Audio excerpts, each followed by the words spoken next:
বন্ধুরা, একবার মধ্যবয়স্ক এক ব্যক্তি তথাগত গৌতম বুদ্ধকে জিজ্ঞাসা করে যে, হে বুদ্ধ, সচেতনতা আমাদের কাছে কি গুরুত্ব রাখে?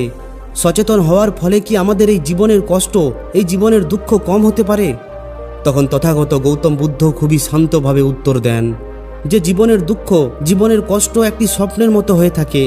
যখন আমাদের চোখ খোলে তখন স্বপ্ন বিলীন হয়ে যায়। এরপর কোনো দুঃখ, কোনো কষ্টই জীবনে নজরে আসে না।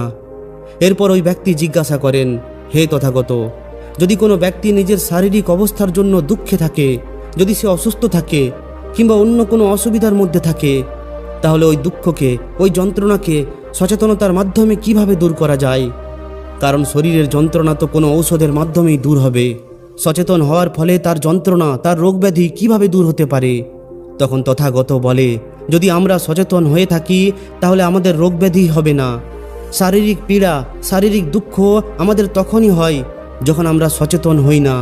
তথাগত ওখানেই একটি লেবু গাছের দিকে ইশারা করে বলেন যে, একটু ভাবো, যদি এই গাছের এই অনুভূতি হয়ে পড়ে যে কোনো কাঠুরিয়া আমার গাছের থেকে কাঠ কাটার জন্য আসছে, তাহলে কি ওই গাছ ওই কাঠুরিয়ার থেকে নিজেকে বাঁচাতে পারবে? ওই ব্যক্তি একটু হেসে বলে, এটা কিভাবে সম্ভব? কারণ যদি ওই গাছ এটা জেনেও যায় তবুও তো সে কিছুই করতে পারবে না, কারণ সে তো নিজের জায়গা থেকে সরাতেই পারবে না। নিজেকে ওই কাঠুরিয়ার থেকে বাঁচানোর জন্য তাকে নিজের জায়গা পরিবর্তন করতে হবে, আর তার কাছে এটা সম্ভব নয়। তথাগত একটু হেসে বলেন, এই ক্ষমতাই, এই শক্তি একজন মানুষকে প্রদান করা হয়েছে। মানুষের মধ্যে যে কোনো উদ্ভিদ বা জানোয়ারের থেকে অনেক বেশি সচেতনতা থাকে। এর সঙ্গে সঙ্গে তার মধ্যে এতটা সামর্থ্যও থাকে যাতে সে নিজের সঠিক নির্ণয় ও সঠিক সিদ্ধান্তের মাধ্যমে নিজের জীবনকে বদলাতে পারে। আমাদের শরীরের মধ্যে রোগব্যাধি হঠাৎ করে চলে আসে না, ধীরে ধীরে ক্রমশ আমরা রোগব্যাধির শিকার হয়ে পড়ি। কিন্তু যদি শুরুতেই আমাদের মধ্যে সচেতনতা থাকে তাহলে ওই রোগব্যাধির ব্যাপারে আমরা অবগত হয়ে পড়ব, যাতে করে সঠিক সময়ে সঠিক নির্ণয় নেওয়ার ফলে ওই রোগব্যাধিকে দূর করাও যেতে পারে। কিন্তু যদি সচেতনতা না থাকে তাহলে তুমি কখনোই নিজের সিদ্ধান্তে পৌঁছাতে পারবে না। মধ্যবয়স্ক ওই ব্যক্তি খুবই আশ্চর্য হয়ে বলে, হে মহাত্মা, আমি আপনার কথা কিছুই বুঝতে পারলাম না। তথাগত আবার ওই গাছের দিকে ইশারা করে বলতে শুরু করেন। তিনি জিজ্ঞাসা করেন যে এই গাছকে নিজের মধ্যে ফুল ও ফল ফুটিয়ে তোলার জন্য কি করতে হবে? ওই ব্যক্তি কিছু একটা ভেবে উত্তর দেয় যে, হে তথাগত, সবথেকে প্রথমে তো এই গাছকে নিজের শিকড়ের মাধ্যমে মাটি থেকে জল ও পুষ্টি সংগ্রহ করতে হবে। এগুলোই হলো এর মূল আবশ্যক জিনিস। তথাগত জিজ্ঞাসা করেন যে, তাহলে এটা বলো, যদি এই গাছ মাটি থেকে জল না পায় তাহলে আমরা কিভাবে জানতে পারবো যে এই গাছ জল পাচ্ছে না? সে বলে, হে তথাগত, তখন এই গাছ নিজে নিজেই শুকিয়ে যেতে শুরু করবে। তথাগত বলেন, ব্যাস, এটাই হলো তোমার উত্তর। যখন আমরা যে কোনো ভোজন করি তখন সেটা আমাদের শরীরকে কিছু না কিছু এনার্জি প্রদান করে। যত বেশি পৌষ্টিক ভোজন হবে ততই বেশি আমাদের শরীরের চাহিদা পূরণ হবে, যেটা আমাদের দৈনন্দিন দিনচর্যায় সচেতন হয়ে ওঠার অনুভূতিও হতে থাকে। যখন তুমি পৌষ্টিক ভোজন গ্রহণ করো তখন তুমি খুবই ক্ষমতাবান হয়ে ওঠো। তোমার চেহারা সবসময় সতেজ থাকে, যে কোনো শারীরিক পরিশ্রমের কাজে তাড়াতাড়ি ক্লান্ত হয়ে পড়ো না। কিন্তু এর বিপরীতে যদি তুমি পৌষ্টিক ভোজন গ্রহণ করতে না পারো, যদি তোমার শরীরের চাহিদা পূরণ না হয়, তাহলে তুমি খুব তাড়াতাড়ি ক্লান্ত হয়ে পড়বে, তোমার শরীর ঝিমিয়ে পড়বে আর অলসতা তোমার শরীরে ভরে উঠবে। কিন্তু এই সমস্ত পরিবর্তন তুমি তখনই অনুভব করতে পারবে যখন তুমি সচেতন থাকবে। যতক্ষণ না তুমি সচেতন হচ্ছ ততক্ষণ তুমি জানতে পারবে না যে তুমি তাড়াতাড়ি ক্লান্ত হয়ে পড়ছো নাকি তোমার মধ্যে অলসতা বেড়ে চলেছে। এটাকে দেখার জন্য, এটাকে অনুভব করার জন্যও তো জাগরুকতার দরকার, আর এটাকেই বলে সচেতনতা। যখন তুমি কখনো বাসি খাবার খাও তখন তুমি অনুভব করবে যে শরীরে নিজে নিজেই অলসতা বেড়ে উঠেছে। কিছুক্ষণ কোনো কিছুই করতে ইচ্ছা করছে না, নিজের বিছানায় শুয়ে পড়তে ইচ্ছা করছে। এর থেকে আমরা এটা জানতে পারি যে বাসি খাবার খাওয়ার ফলে আমাদের শরীরের কোনো লাভ হয় না, এর বদলে ক্ষতি হয়। তাই পরের বার সচেতন হওয়ার ফলে আমরা বাসি খাবার খাবো না।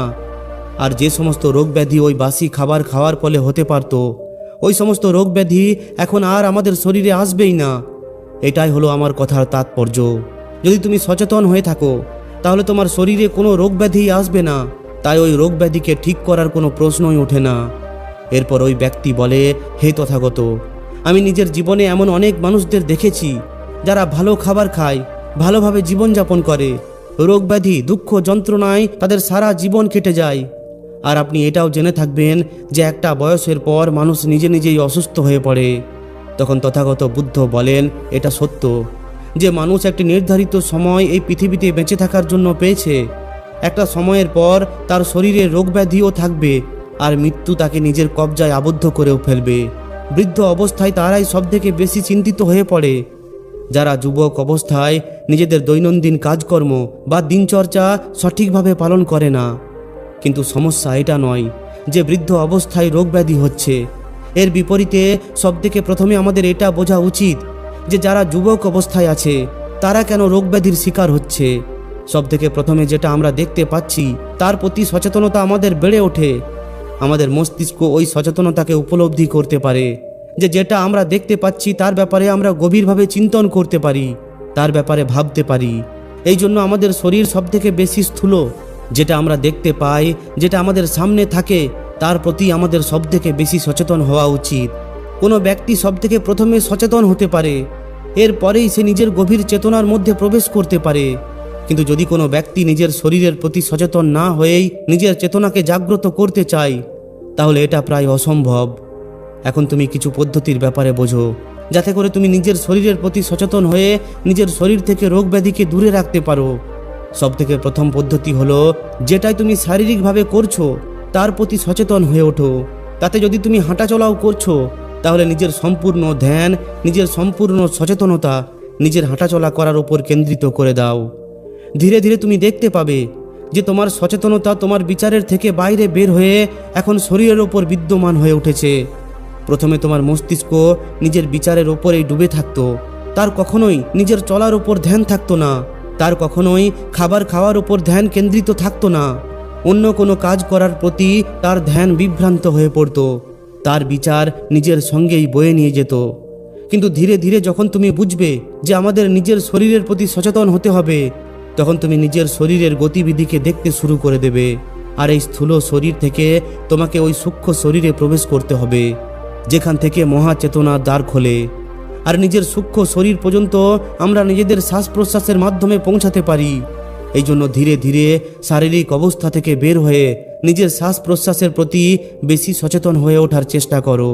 যত বেশি তুমি নিজের নিঃশ্বাস প্রশ্বাসের প্রতি সচেতন হয়ে উঠবে, ততই তুমি বুঝতে পারবে যে তোমার নিঃশ্বাস প্রশ্বাস কিভাবে চলে।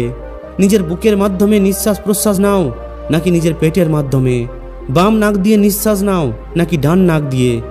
যখন নিঃশ্বাস নাও তখন নাকের কোন কোনায় আঘাত পেয়ে বের হয়, কোন কোনায় আঘাত পেয়ে ভেতরে প্রবেশ করে। দেখো, এটা হঠাৎ করে হয় না। ধীরে ধীরে নিজের অভ্যাসের সঙ্গে তুমি নিজের বিচারের থেকে নিজের সচেতনতাকে সরিয়ে নিজের শরীরে, এরপর নিজের নিঃশ্বাস প্রশ্বাসের উপর নিয়ে আসতে পারো। এখন যত বেশি তোমার সচেতনতা গভীর হয়ে চলবে, ততই তোমার শারীরিক আবশ্যকতা জানতে পারবে। এতদিন যখন তুমি ভোজন করতে, তখন তুমি জানতেই পারতে না যে কতটা ভোজন তোমাকে করতে হবে, কারণ তুমি জানোই না যে কতটা খিদে তোমার মধ্যে পেয়েছে। কিন্তু যখন তুমি সচেতন হতে শুরু করলে, তখন তুমি ঠিকভাবে জানতে পারলে যে কতটা ভোজন তোমাকে করতে হবে। তথাগত এরপর বলেন যে এটাও সত্য যে যদি শরীরের মধ্যে রোগ ব্যাধি বাড়তে থাকে, তাহলে ওই রোগ বড় হওয়ার আগেই সেটা বুঝতে পারবে, যাতে করে সঠিক সময়ে তার চিকিৎসাও করা যেতে পারে। কিন্তু যখন আমরা সচেতন হই না, তখন যে কোনো রোগ অনেক বড় হয়ে ওঠে, যার চিকিৎসা আর সম্ভব হয় না। এখন ওই ব্যক্তি বলে, হে তথাগত, আপনি যা কিছুই বললেন সেগুলো আমি বুঝতে তো পেরেছি, কিন্তু আমার একটি প্রশ্ন আছে। যে সমস্ত লোকেরা কখনোই সচেতন হয়নি, যারা নানান রোগ ব্যাধিতে গ্রস্ত হয়ে পড়েছে, তাদেরকে আবার সুস্থ জীবনে ফিরিয়ে আনার জন্য আমাদের কি করা উচিত? তথাগত বলেন, এটা বোঝো যে অনেকবার কোনো মানুষের ওপর কোনো ঔষধ কিংবা কোনো চিকিৎসা কাজই করে না। তুমি কোনো ব্যক্তিকে কোনো ভালো কোনো চিকিৎসা প্রদান করো, কিন্তু তবুও সে ঠিক হয় না। কেন? কারণ তার নিজের মনের মধ্যে ওই রোগ বসে যায়। সবথেকে প্রথমে ওই রোগের প্রতি যে ভয় মনের মধ্যে বসে থাকে, ওই ভয়কে দূর করার চেষ্টা করা উচিত। ধীরে ধীরে একজন রোগগ্রস্ত ব্যক্তি নিজেই নিজের মনের মধ্যে এটা বসিয়ে নেয় যে সে একজন অসুস্থ, সে কখনো ঠিক হতে পারবে না, সারা জীবন তাকে এইভাবেই কাটাতে হবে। আর এই জন্যই নানান সমস্যা, দুঃখ, কষ্ট তাকে চারিদিকে ঘিরে ফেলে, যার ফলে নির্ণয় ও সিদ্ধান্ত নেওয়ার ক্ষমতা তার মধ্যে ধীরে ধীরে শেষ হয়ে যায়। কারণ সে নিজেই নিজেকে অন্যের থেকে হীন ভাবে। সে নিজের মনে মনে ভাবতে থাকে যে আমার ভাগ্যই খারাপ, এই সম্পূর্ণ দুনিয়া সুস্থ, কিন্তু আমি কেন অসুস্থ হয়ে পড়লাম? আর ধীরে ধীরে আশঙ্কার এই বিচার তার মনের মধ্যে গভীর হয়ে চলে, যাতে করে তার মনের মধ্যে ঈর্ষা ও ভয়ের মহল তৈরি হয়। এই ধরনের ব্যক্তির ক্রোধ অনেক বেশি হয়। তুমি বেশিরভাগ সময় বৃদ্ধ ব্যক্তিদের দেখে থাকবে, যারা বলে যে আমার সেবা আমার ছেলেরা করেই না। তাদের মনের মধ্যে তাদের ছেলের প্রতি অভিযোগ উঠতে থাকে। তাই সবথেকে প্রথমে ধ্যানের ওই প্রক্রিয়ার মাধ্যমে তাদের মনের মধ্যে বসা ওই ভয়কে দূর করা উচিত। এর জন্য শ্বাস প্রশ্বাসের প্রতি সচেতন হয়ে তাদের এটা অনুভব করাতে হবে যে শরীরের ওপরে চেতনা থাকে, চেতনার ওপরে শরীর থাকে না। যদি শরীর শেষ হয়েও যায় তাহলেও চেতনা জীবন্ত থাকে। আর যখন তার এই ব্যাপারটি অনুভব হতে শুরু করবে, তখন নিজে নিজেই তার মনের মধ্যে বসে থাকা ভয় দূর হতে থাকবে। আর মনে রাখবে, তারপরেই তার যে কোনো চিকিৎসা সম্ভব হবে। তার আগে যতক্ষণ না ওই অসুস্থ ব্যক্তির মন তার জন্য তৈরি থাকে না, ততক্ষণ তার চিকিৎসাও সম্ভব হয় না, কোনো ঔষধও কাজ করে না। কিন্তু আমরা তো উল্টো খেলা খেলি। রোগী তো নিজের রোগের জন্য বিভ্রান্ত হয়ে থাকেই, কিন্তু কেউ আবার যখন তার সঙ্গে দেখা করতে আসে, তখন সেও তার দুঃখের সঙ্গে একমত হয়ে নিজের দুঃখ প্রকাশ করতে থাকে। আর তাকে উৎসাহিত করার বদলে আমরা তাকে আরও বেশি অসুস্থ করে তুলি। তার মনের মধ্যে ভয়ের ভাবনা আরও বেশি উৎপন্ন করে ফেলি। তখন নিজের অজান্তেই আমরাও ওই ব্যক্তির অসুস্থতায় মিলিত হয়ে পড়ি। তাকে অসুস্থ করে তোলায় আমাদেরও হাত থাকে, কিন্তু সচেতন না হওয়ার কারণে আমরা এই ব্যাপারটি বুঝতে পারি না। এরপর তথাগত ওই ব্যক্তিকে কিছু ধ্যান সাধনা, কিছু পদ্ধতি তাকে অভ্যাস করার জন্য বলেন। আর যখনই কোনো অসুস্থ ব্যক্তির সঙ্গে দেখা হবে, তখনই তাকে এই প্রক্রিয়ার ব্যাপারে অবশ্যই বলবে। এটা বলে বুদ্ধ নিজের রাস্তায় এগিয়ে যান। তো বন্ধুরা, কেমন লাগলো এই কাহিনীটি অবশ্যই কমেন্টে লিখে জানান। যদি ভিডিওটি ভালো লাগে তাহলে অবশ্যই একটি লাইক ও শেয়ার করে দিন। আর যদি এই ধরনেরই আরও শিক্ষামূলক ভিডিও পেতে চান তাহলে আমাদের এই চ্যানেলটিকে অবশ্যই সাবস্ক্রাইব করে নিন।